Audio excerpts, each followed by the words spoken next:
1:10. Buenas noches, amigos. Hoy tenemos un programa, creo que repleto de contenidos, de historias, de investigaciones, de curiosidad.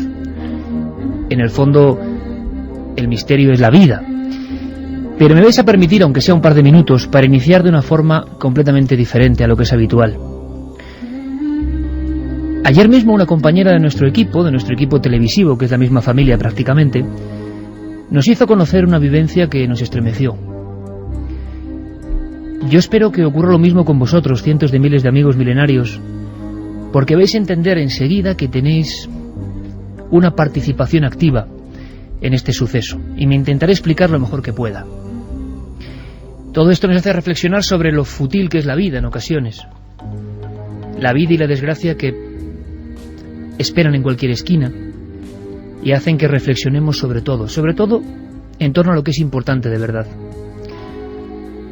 Esta compañera, Emma, de nuestro equipo, me hacía saber que hay una chica que ahora mismo se encuentra en coma, que se llama Alejandra, y que le ocurrió algo inesperado, algo tremendo y algo injusto.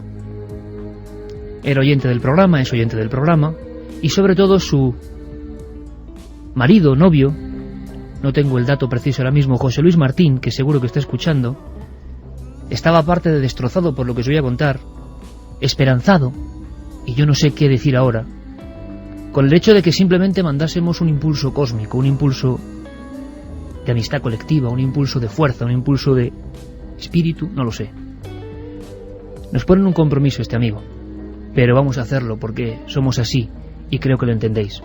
Alejandra hace apenas 3 días estaba esperando el autobús en la Marquesina, en Madrid, y según nos han comentado y se ha dicho incluso en los medios, un conductor sufría un ataque al corazón en el preciso instante que circulaba a la altura de esta chica. Un accidente casi mortal, una desgracia, un azar absolutamente negro, y esta chica está ahora pues en ese umbral, ¿no?, entre la vida y la muerte, en ese espacio indefinido del que tanto hemos hablado. Las circunstancias, las casualidades, lo tremendo nos llegó a flor de piel, pero sobre todo luego saber que José Luis, su compañero, y no le hacían cambiar de idea, solo quería una cosa: que nosotros y que vosotros pensásemos en Alejandra. Yo no sabía ni qué música elegir. Siempre me meto en un estudio paralelo y voy eligiendo las sintonías que acompañan los temas de misterio, de aventura, de acción, de conspiración, como digo, de vida, porque la radio es vida. Y entonces he elegido esta canción muy antigua ya de Enya, Boadicea, que no tiene palabras, porque yo pienso que hay cosas que no se pueden decir con palabras. Son sentimientos comunes. Estoy seguro que ahora mismo hasta el último de los milenarios, desde el más joven hasta el más veterano, en los pueblos de España y del resto del mundo, yo sé que ahora mismo, con esta especie de lamento, pero también silbido de esperanza de Enya, enviarán su fuerza, su energía positiva a esta chica, que tiene un hijo de 2 años, que está en coma, que era oyente junto a su compañero, y que la desgracia le ha salido al paso de esta forma. Todo esto, repito, hace reflexionar sobre lo privilegiados que somos los que no hemos tenido este tipo de incidentes. Esto nos hace pensar sobre lo privilegiados que somos solamente a pesar de la crisis, a pesar de todos los fracasos, éxitos, presiones, por salir, mirar al cielo y vivir. Uno valora mucho más la vida, ese milagro absolutamente cósmico, esa conjunción irrepetible de células, de pensamientos, de milenios, cuando se entera de cosas como esta. Así que me vais a permitir que el primer pensamiento común de cientos de miles de amigos vaya en favor de esta chica. Nos pones en un compromiso, José Luis, porque no somos hombres ni mujeres capaces de hacer milagros. No tenemos ningún poder especial. Si acaso, el de unir, desde hace una década, a cientos de miles de almas muy especiales. Yo estoy seguro que todas esas almas laten ahora en un mismo sentido. No va a ser fácil hacer el programa, pero lo vamos a hacer, porque se lo debemos a nuestra amiga Alejandra.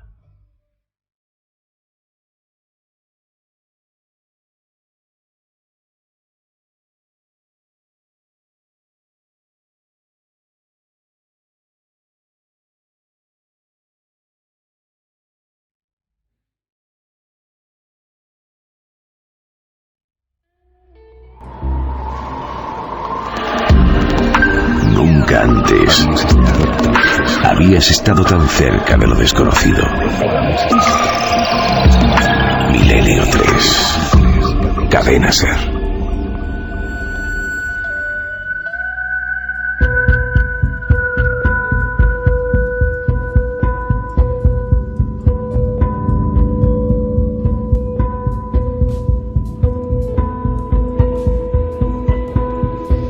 Fermín Agustí, Carlos Largo, Noel Canero, todos un poco sobrecogidos. Vamos a intentar hacer el mejor programa posible. No siempre es fácil, pero argumentos los hay para pasar una noche más con todos nuestros oyentes, sin que falte ninguno, viviendo el misterio. Vamos a irnos a un lugar de España, a un río, a la vera de un río.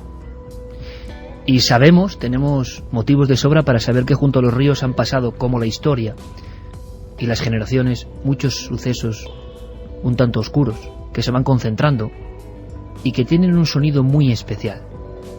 En algún punto de Asturias está un compañero nuestro y sé que le comunicaba a Carlos Largo por línea interna exactamente un minuto antes de lo que os acabo de comentar, que estaba aterrorizado de verdad por el aspecto, el lugar. Ahora lo vamos a comentar. Santi Camacho, buenas noches. Buenas noches, Iker. Tenemos muchos temas y vamos a abordarlos desde ya. Carmen, buenas noches. Buenas madrugadas, Iker. Tenemos incluso, como siempre, vías de contacto abiertas y hemos lanzado al aire una pregunta que puede parecer rarísima, extraña. Bueno, este programa todo es raro, pero esta pregunta así al vuelo tiene un sentido y el señor Camacho lo explicará en la tercera hora. Tiene un sentido, Iker, y además es que nos afecta a todos. Lo van a entender en cuanto lea la pregunta en el debate de la semana de Milenio 3. Saben que pueden seguir votando durante toda la noche en ikerjimenez.com y la pregunta es muy sencilla. ¿La industria alimenticia está poniendo en peligro la salud mundial? Ya hay más de 300 respuestas y por ahora el 84,9% opina que sí.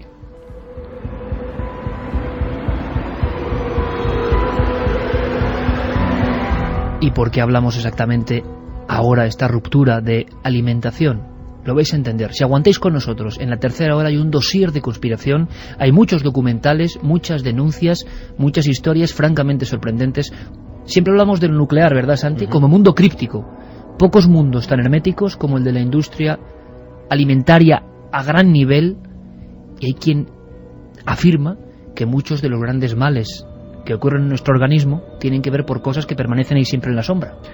Yo creo que en lo que es la industria alimentaria y lo que nos afecta, sobre todo a nosotros, el gran cambio sucede el día en que pasar unas cámaras de televisión o que alguien haga una visita inocente para ver cómo funciona una granja, una explotación de pollos, de cerdos, de vacas, deja de ser algo abierto y se convierte en algo secreto, en algo ocultado, en algo que no conviene que se vea. El día que se pasa de esa idea bucólica que tenemos de una granja con sus pollitos, con su prado verde, con sus maizales altos, a una nave completamente opaca en la que no se sabe lo que sucede, ese día empezó a cambiar todo. Solo un dato, porque esto será el dossier de la tercera hora.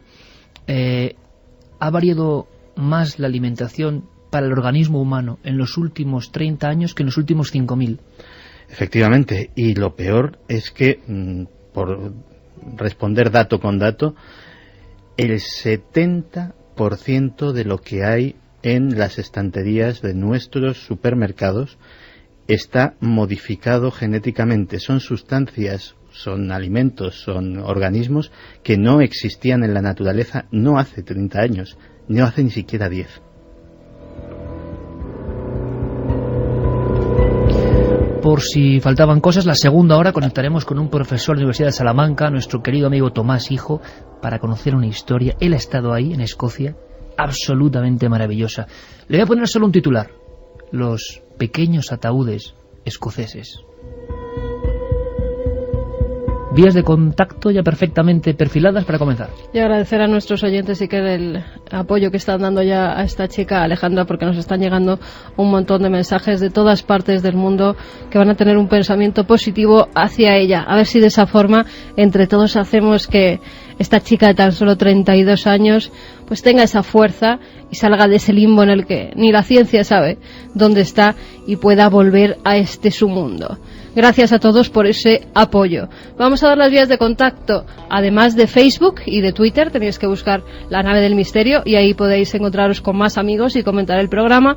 Tenemos también nuestro correo electrónico milenio3con_cadenaser.com y como siempre www.cadenaser.com para que dejéis vuestros mensajes, vuestras opiniones. Segundo a segundo lo iremos subiendo.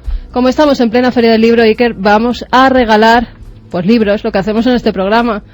La 12ª revelación, La hora de decidir, para hacernos pensar, de James Redfield, Las niñas perdidas, de Cristina Fallaras, y La mujer de las 9 lunas, una novela que me estoy leyendo ya ahora, de Carmen Torres, y que me está gustando bastante, con un personaje muy interesante. Pues con todo esto dicho, estamos ya, nuestra nave está, y estaba yo buscando precisamente, en la penumbra de este estudio, no de la cadena SER, unos recortes de prensa de la hemeroteca. Os leo, jueves 18 de noviembre de 1976, diario 16. Y decía el periodista, como en los cuentos de terror, un fantasma aterroriza Oviedo. Yendo, ahondando hacia la prensa local, regional, en la comarca del Nalón, de manera oficial, al día siguiente, decía la prensa, el fantasma denunciado a la policía municipal. ¿Queréis conocer más datos de esta historia que hoy rescatamos sobre el terreno? ABC, viernes 3 de diciembre de 1976, en la página 50. El fantasma del Langreo aterroriza con 2 nuevas apariciones. De inmediato, en cuanto supe de la historia, gracias a nuestro compañero Javier Pérez Campos, imaginé un entorno parecido al que yo mismo he vivido. Pueblos de terror, por ejemplo, en Extremadura, en nuestra querida Extremadura, Vegas de Coria. Yo he visto a la gente cargando pistolas, escopetas, para salir a hacer batidas porque un fantasma, y dentro de este término caben muchas cosas, les rondaba. En aquel caso, en 1983, lo describían como una figura, como una sombra, no tenía nada más. Una silueta negra que aparentemente se tiraba por los barrancos, se suicidaba barranco abajo. Lo vieron un testigo, luego 3 niños, luego uno de los alcaldes, luego el médico, y poco a poco fueron confesándose unos a otros lo que estaba pasando. La siguiente escena fue la de personas sacando el cuchillo de monte para matar al jabalí, limpiando escopetas que hacía tiempo que estaban colgadas, y con linternas e incluso antorchas, bordeando la zona de Arrolobos y Vegas de Coria. Nunca se resolvió. Es el caso más duro al que yo me he enfrentado jamás. He vuelto 1 y 10 y 15 veces. He preguntado 1 y 10 y 15 veces. Y el temor cuando pasan cosas de estas que son increíbles, que parecen del medievo, hace que el secreto siga absolutamente pétreo.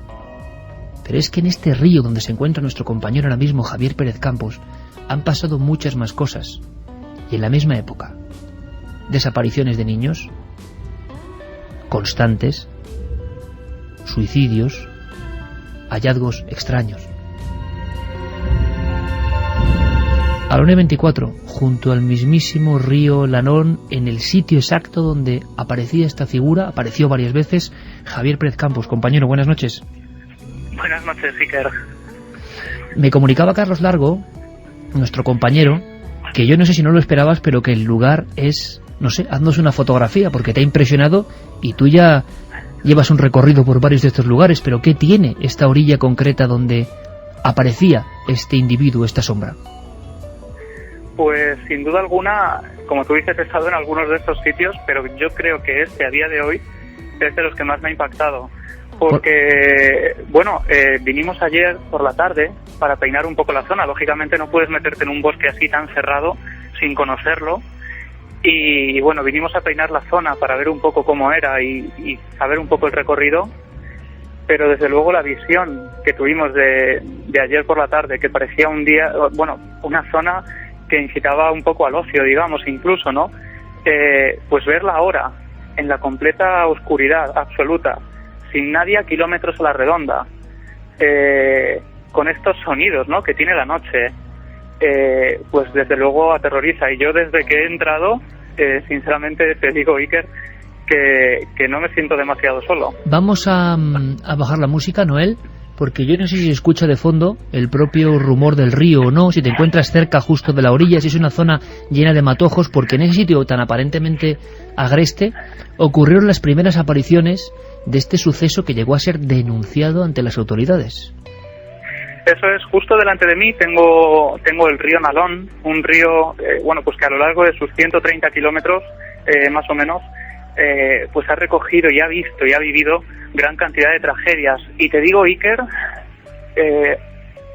bueno, el sonido de los animales en la zona, de los reflejos del río con la linterna y bueno, pues espero que no me jueguen ninguna mala pasada, porque estoy escuchando como voces de vez en cuando. Yo no sé si son animales o... Pero estás bosque adentro. Sí, completamente adentro.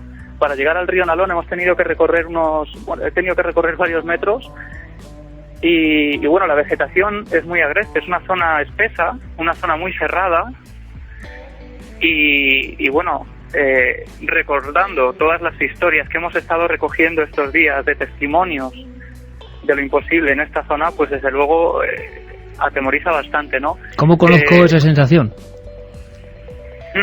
Como tú decías, Iker, bueno, pues el supuesto fantasma comenzó a aparecer en el año 76, noviembre de aquel año.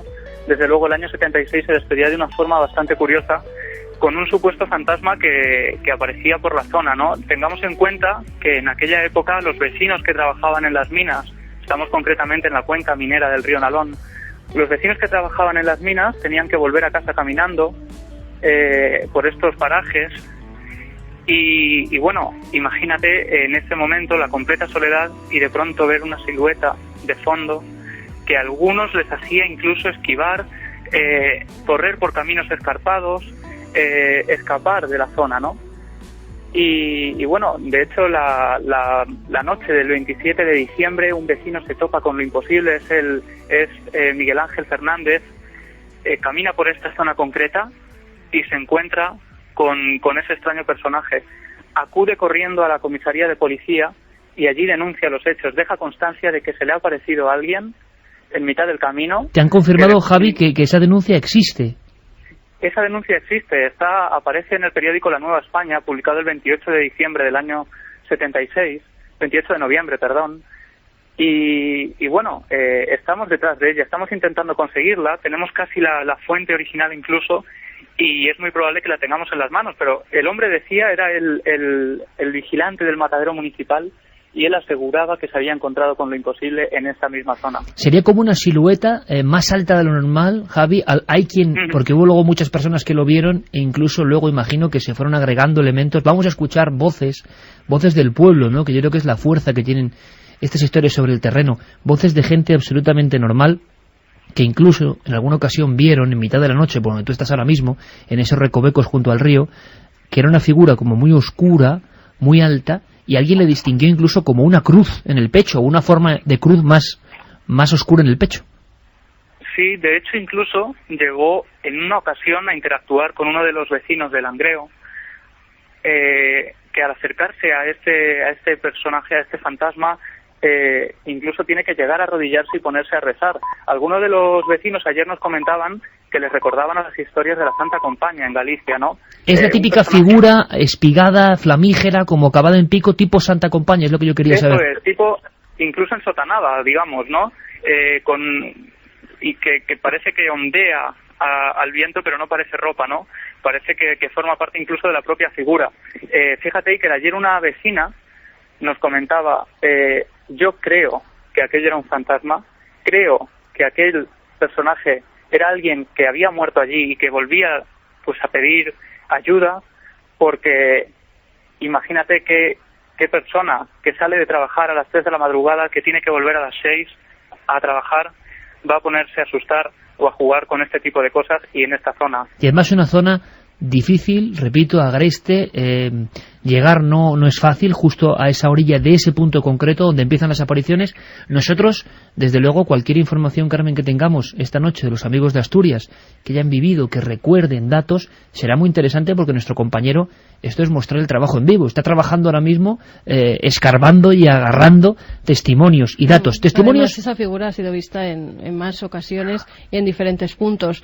Que nos digan en qué localidad han visto un ser de similares características, y así podremos hacer un mapa. Nosotros apuntábamos las Urdes, donde se vio un ser muy parecido, pero seguro que en el resto de España también se han visto este tipo de personajes. Sí, bueno, hay muchos casos de esta fenomenología, sea lo que sea, pero es curioso ver el dossier de prensa amplísimo que Javi incluso depositaba aquí antes de iniciar su viaje. Son unas 30 páginas de información.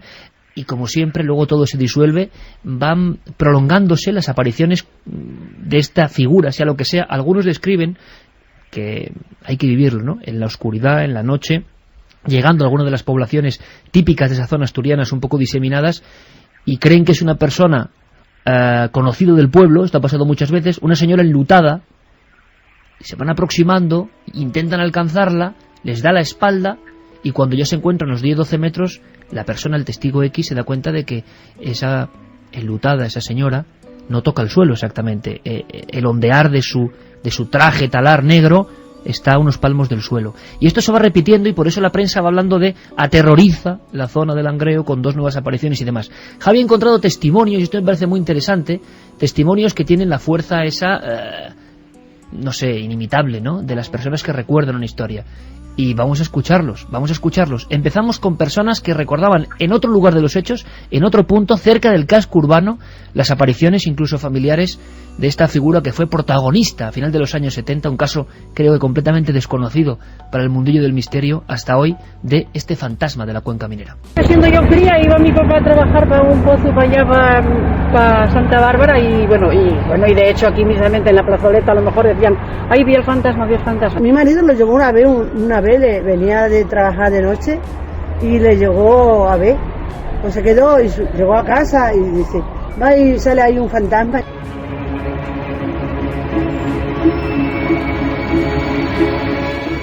Y un apunte más, que es lo importante, porque saber la naturaleza de estas cosas es imposible, queda al margen de cualquier conocimiento. Hay casos que se han descubierto, casos evidentemente con la confusión por en medio, figuras humanas, que eso ha sido muy español, las famosas pantarujas extremeñas, para llamar la atención, personas que luego, tras una serie de casos aparentemente reales, han utilizado el temor del pueblo para diferentes motivaciones. Pero bien es verdad que lo que es interesante es cómo actúa una comunidad, una sociedad pequeña, cuando el miedo le ronda. Hay un libro maravilloso, muy difícil de encontrar, de Asenjo Sedano, un escritor sobre todo célebre en los años 70, yo lo guardo con mucho cariño, se llama El OVNI, y cuenta la historia de una especie de luz que llega a un pueblo, pero cómo todo ese pueblo y sus fuerzas vivas se van transformando respecto al debate que existe interno sobre qué hacer ante aquel fenómeno. Bueno, pues yo los casos que he vivido y he investigado, casi me ha llamado más la atención, más que el propio fenómeno, como el ser humano, con sus ideas diferentes, sus contradicciones, interpreta que lo raro está rondando por algo. Y surgen explicaciones. Vamos a escuchar un momento otro documento que habla del miedo. Ese miedo que se fue expandiendo, ese miedo a esta figura.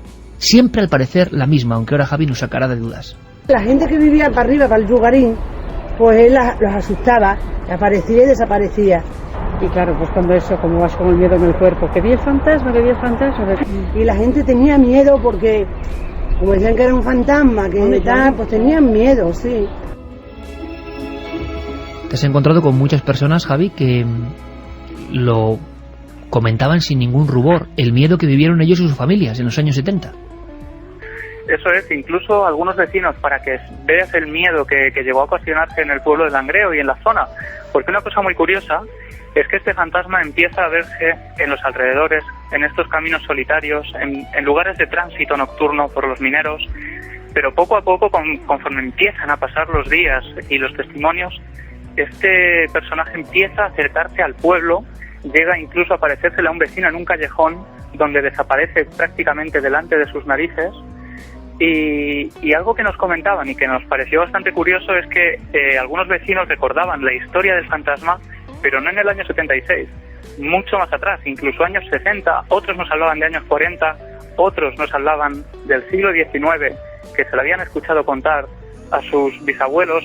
Es decir, en el mismo punto. Esta zona concreta, sí, en el mismo punto. Y es decir, es curioso que en este punto concreto, la zona minera, el abastecimiento del carbón empezara prácticamente en el siglo XIX, y paralelo a esto y a todas las tragedias que trajo, empezar a ver historias de aparecidos y de personas que igual, incluso algunos decían que parecían vaticinar algo.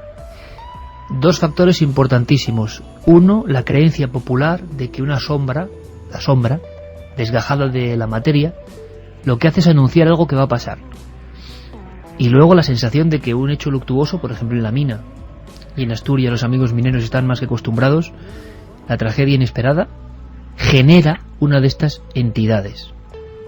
Encima lo conjuntamos todo esto, Javi, con un racimo impresionante a nivel casuístico, exactamente donde tú estás ahora mismo, en esa orilla donde estás, donde luego, si vamos a intentar hacer algún tipo de experiencia, yo creo que esto no lo hemos hecho nunca en vivo, pero vamos a ver cómo nos sale, si los sonidos y la noche nos acompañan, porque ya que estás ahí, vamos a intentar hacerlo, es nuestra obligación, porque ya no solo tragedias, que ha habido muchísimas, con muchos muertos, incendios con centenares de mineros dentro, escenas de pánico que ahora no podemos ni imaginar, la procesión de los ataúdes incluso dentro de ese río, los ataúdes en ese río en concreto.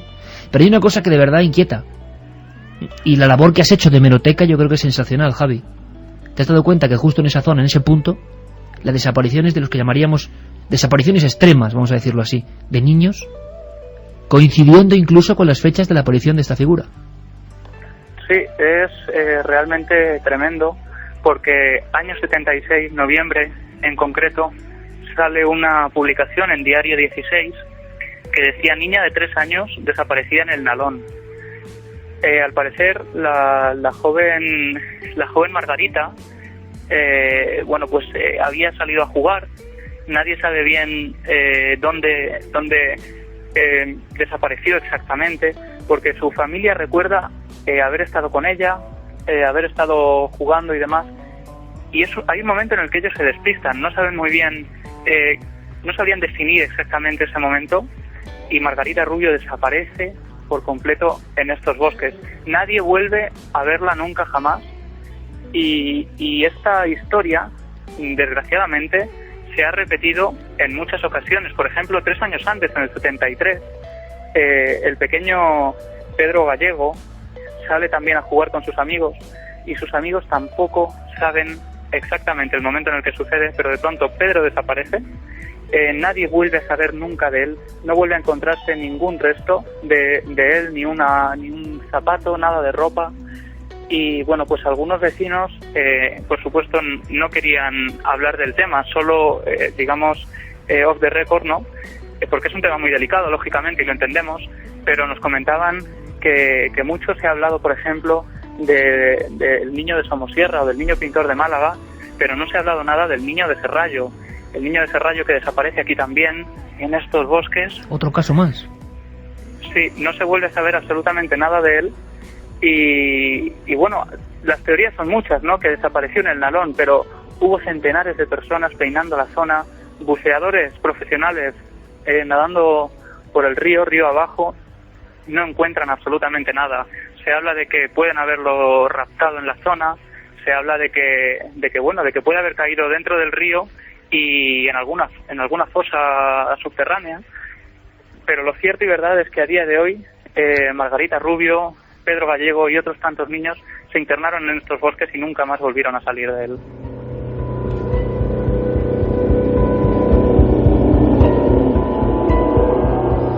Y Javi ha recolectado entre las voces del pueblo, muy diversas, historias que nos hablan de la inquietud especial que produce la desaparición de niños. Y cuando hablamos de desapariciones extremas, como bien sabe el grupo de investigación de la policía encargado de estos casos, es que no queda ni rastro, ni se sabe, ni hay pistas, ni hay datos, ni un pelo, nada. Vamos a escuchar. Y la mayoría de los casos de desapariciones extremas son niños, niños de los que no se sabe absolutamente nada. Lo apuntaba antes Javier, el niño pintor de Málaga, el niño de Murcia, al que todavía su casa le sigue esperando, que su abuela la sigue teniendo intacta, igual, la limpia de vez en cuando, esperando a que llegue ese niño que desapareció en Somosierra. Es tremendo, ¿eh? Niño que, por cierto, el 25 de junio, noche de San Juan, lo que es la vida, se cumplirán exactamente 25 años de la desaparición de Juan Pedro Martínez Gómez, el niño de Somosierra. Ojalá esté escuchándonos desde algún lugar.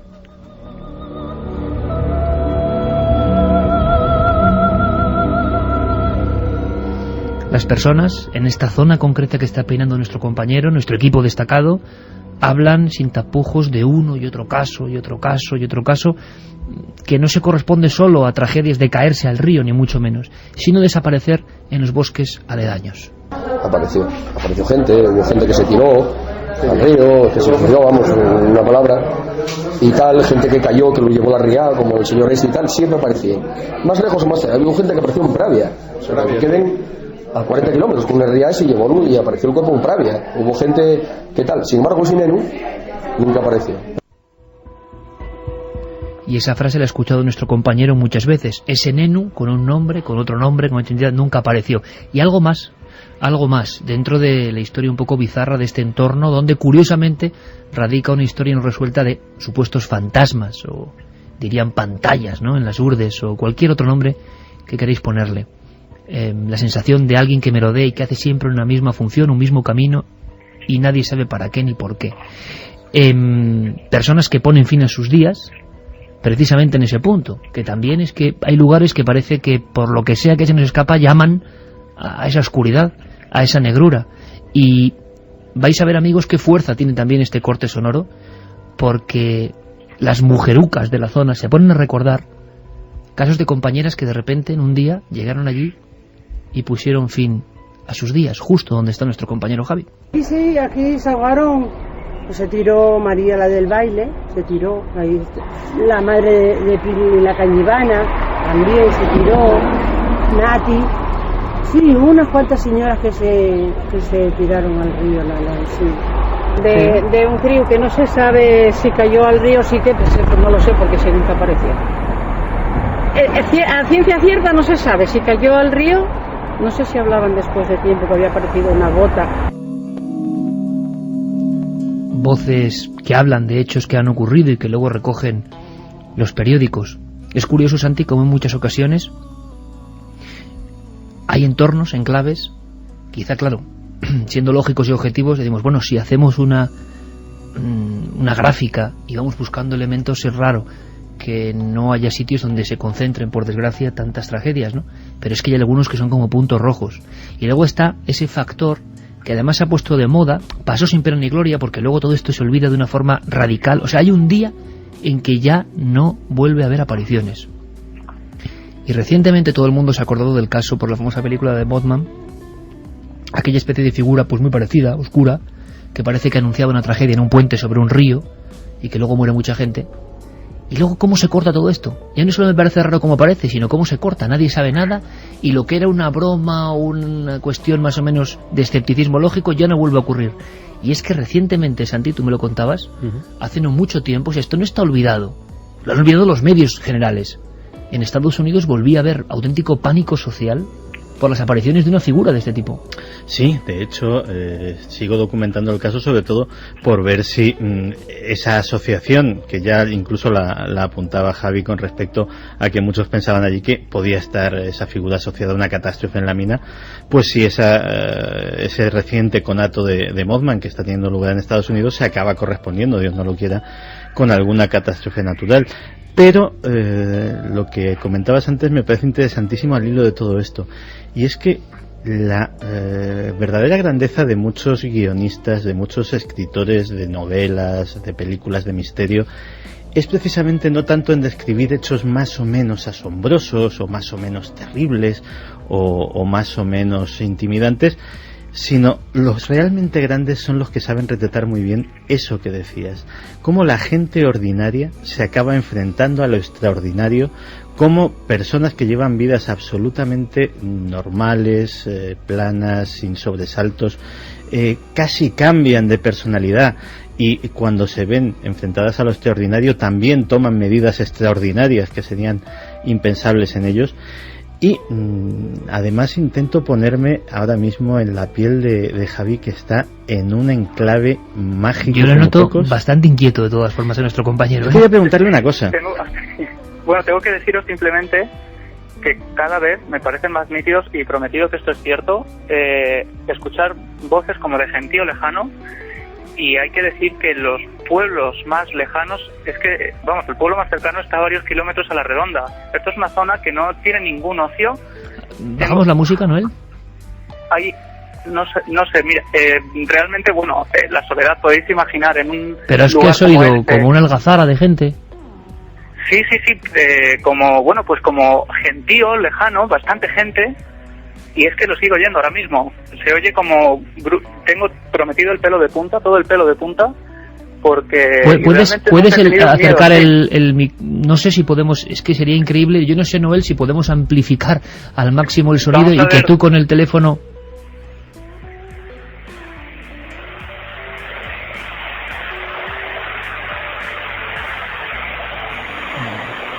Pueden ser los sonidos del río. El agua, claro, nosotros no nos llega...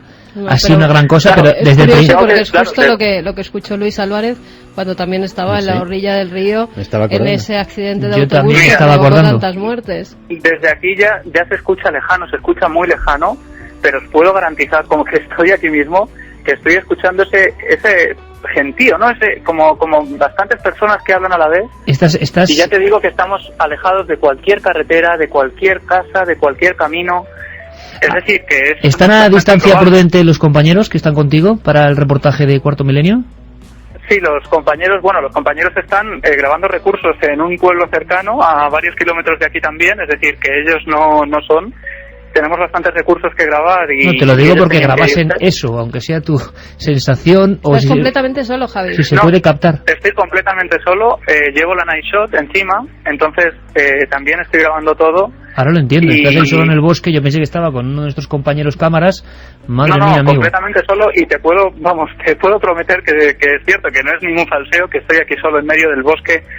Y yo el miedo principal con el que entraba aquí era el miedo lógico, ¿no? A perderte, porque es una zona muy boscosa, es una zona en la que es fácil desorientarse y luego no saber salir. Teníamos unas pequeñas barritas de estas lumínicas para ir guiando el camino, iré colgándola de algunas ramas, pero es que ese miedo me ha desaparecido por completo al escuchar estos sonidos. Incluso alguna vez, pues, no sé si como incluso el sonido de ladridos de perros, lejanos, completamente lejanos, en la lejanía, pero es que ya te digo, las poblaciones más cercanas se encuentran a bastantes kilómetros y kilómetros de aquí. Javi, para tranquilizarte un poco, la propagación del sonido en esas zonas es caprichosa y muchas veces puedes llegar a escuchar cosas que están literalmente a 10, 12 kilómetros, no te voy a decir con nitidez, pero sí como si estuvieran. Pero esto de la algazara, Santi, es muy curioso, ¿sí? Y quiero que Carmen nos recuerde la historia, porque ha ocurrido aquí algo, Javi, que nuestros oyentes ya saben. Ha habido como una idea, yo creo, que ha surcado los tres cerebros, el mío el más dañado, claro, evidentemente, pero ha surcado los tres cerebros, y hemos pensado, cuando tú has descrito exactamente esas voces, que seguramente, y para tu tranquilidad, tendrán un origen natural, o casi seguro, ahora, a lo largo de la noche, amigo, si pasan más cosas, estamos en permanente contacto, claro. Y si te pierdes en el bosque también, avísanos al Javi, que te vaya alguien a buscar, escucha, no te por ahí. Estaba recordando la historia de Luis, que la recordamos la semana pasada, además. Luis Álvarez se va junto al río Órbigo, donde vive una tragedia terrible, donde mueren casi 40 niños. 40 niños que regresaban a su casa, a Galicia, de una excursión que habían tenido en Madrid. Y desde entonces, año 79, la gente de la zona y personas nos contaron historias terroríficas a la vera del río. Cuando Luis va, incluso con la vigilancia de una amiga de la raza canina, una pastora alemana preciosa, suiza, yo creo que se captan con la Night Shot, así que estate prevenido, Javi, con la cámara de visión nocturna, escenas impresionantes de la fuerza de la mirada de un perro, cuando se despierta el perro en la madrugada y empieza a vigilar algo, a rodear a Luis y a quedarse quieto en algo. Pero ¿qué describía Luis? Que es lo que nos hemos quedado ahora todos pues un poco... Estaban además él y la perra y su perra suiza metidos en la tienda de campaña. Luis dice que él ya había iniciado el sueño, un sueño reparador después de un día largo de rodaje, y que justo en ese momento, a los pocos minutos de cerrar los ojos, nota cómo su perra se levanta inmediatamente, pone las orejas muy tiesas, es una pastor alemán, y ambos empiezan a escuchar algo. No solo la perra, que lo estaba oyendo perfectamente, Luis también empieza a escuchar lo que describía Javi. Una especie Gritos de algarabía personas. de personas, de alguien que hablaba, que chillaba, ruidos muy cercanos. Eso es. Sí, y además, Carmen, lo que me llama la atención es que, bueno, sí que es cierto que hay que tener en cuenta que estos son zonas, bueno, hay barrancos, ¿no? Y el sonido, como decía Santi, se propaga con facilidad. Pero es que hemos estado peinando prácticamente los alrededores, consiguiendo testimonios de la gente, y son prácticamente aldeas con 5 o 6 casitas, personas muy mayores, ancianas, que a las 9 de la noche prácticamente no te permitían hacerles una entrevista porque tenían que irse a acostar o tenían... Y eso es lo que me llama la atención, que el sonido que parece que escucho de vez en cuando es como un grupo de mucha gente. Bien y va el sonido. Sí, viene y va. Y viene y va de sitios diferentes. Tanto de repente parezco escucharlo por la izquierda como por la derecha. Bueno, el bosque, los sonidos, quien ha estado una noche en el bosque sabe que hay muchos sonidos, que la sugestión también puede hacer mucho. Javi, tú tranquilo, que Sí, seguramente... es lo principal. Tú te has leído El Paraíso Maldito, Claro. ¿no, amigo? Tú encima dale Sí, ánimos. claro. No, pero es que en las urdes a mí Sí. me contaban cuando iba a aparecer algo, pero es que es la Había una verdad. algarabía antes. Pero había un algarabía antes, y decía mi buen amigo ya en los cielos, Julián Sendín, me decía, ante una aparición de una cosa que es imposible de creer, pero que yo creo que es verdad, ahí está el grupo de los jurdanos en la sierra, ven una especie de figura blanca que ellos ven que sube por el monte y que creen que no lleva cabeza, que es una figura blanca que se acaba en la cabeza o la cabeza no se ve.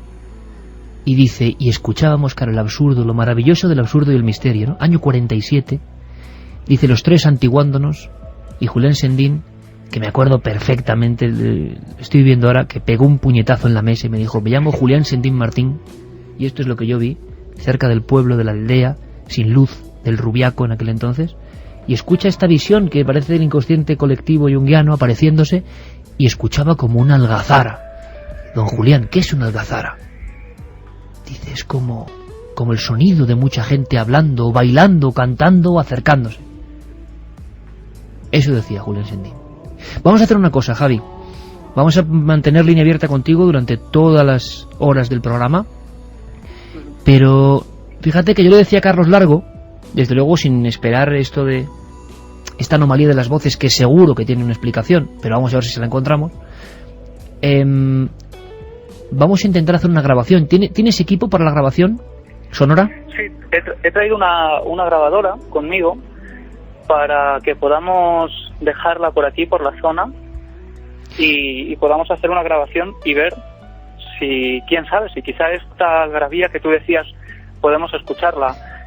¿Por qué no me describes el lugar exacto donde estás? Le he pedido a Noel que baje con un gesto la música, Sí. la grabadora, e incluso hacemos prueba 1 psicofónica, y luego esto nunca lo hemos hecho en vivo, y si quieres estamos un minuto escuchando la nada más absoluta, recoges la grabación y ya veremos. ¿Te parece? Calculamos un minuto más o menos. Perfecto, yo voy a ir encendiendo la grabadora ahora mismo y bueno, estoy en una zona, voy a, como digo, a dejarla lo más alejada posible del río para que no interfiera en la grabación. Y bueno, pues es una zona llena de lechos, una zona en la que es muy difícil andar, muy pedregosa, donde hay pues grandes peñascos, árboles, ramas por todas partes. Es una zona, como te digo, muy difícil caminar por ella. Hay que tener bastante cuidado para no tropezar. ¿Dónde vas a dejar la grabadora?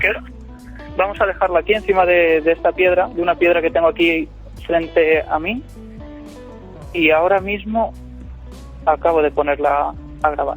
Pues un minuto, amplificamos al máximo, Noel, y escuchamos el silencio de este lugar.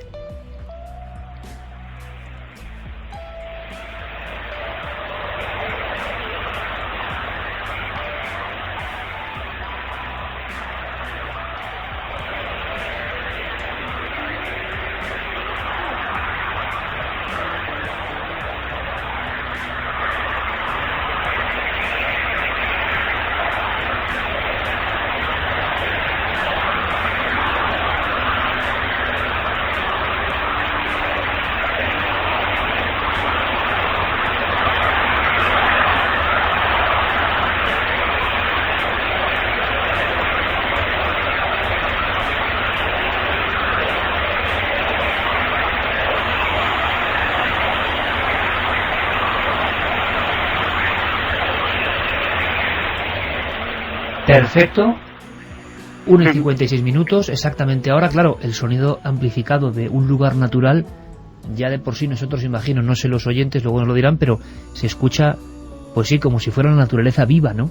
Que te está hablando en un lenguaje que ya desde luego no entendemos, y es que lo entendimos en alguna ocasión, pero se nota, claro, no podemos notar lo que está viviendo Javi. Por favor, compañero, vamos a hacer una cosa. Yo creo que mantenemos líneas abiertas. Vamos a tener que viajar ahora a Escocia, ni más ni menos. Nos espera Edimburgo y unos pequeños y misteriosos ataúdes. La noche va un poco, en fin. Y por favor, estamos en contacto. En cualquier momento de la noche, Javi, hay otras historias que son tan terribles y un poco macabras en ese lugar que yo creo que es mejor que ni repasemos hoy. No sé. Bueno, luego conectamos contigo a lo largo de la segunda y nos cuentas, ¿te parece? Perfecto, Iker. Y bueno, pues solo decirte el pensamiento actual. Desde luego, vienes aquí sabiendo que te expones a pues ese miedo, ¿no? A un lugar que ya conoces lo que ha ocurrido, estás solo, estás de noche, pero es inevitable pensar, si tantos testigos dicen haberse encontrado con lo imposible, ¿por qué no iba a encontrarme yo también con algo esta noche? Javi, suerte, luego hablamos. Gracias, compañeros, un abrazo.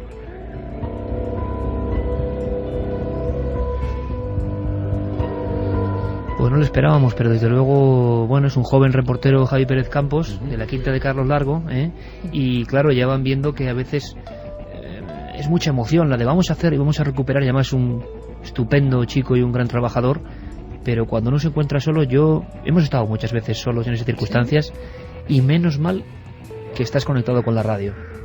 La radio te vincula con otro lado, menos mal. Aún así, llega un momento dado en el que ni esas luces que vas dejando, esos fluorescentes que se activan cuando les das un golpe, se pierden en un bosque en la noche. Yo me acuerdo en el campo de las Calaveras, cuando me quedé allí sola, que había un momento dado en el que yo ya no veía esos fluorescentes. Era tanta la naturaleza que había que los tapaba. No vamos a dejar solo a nuestro amigo y estaremos en permanente contacto, aunque sea, y lo vais a entender, ¿verdad?, para hacerle compañía.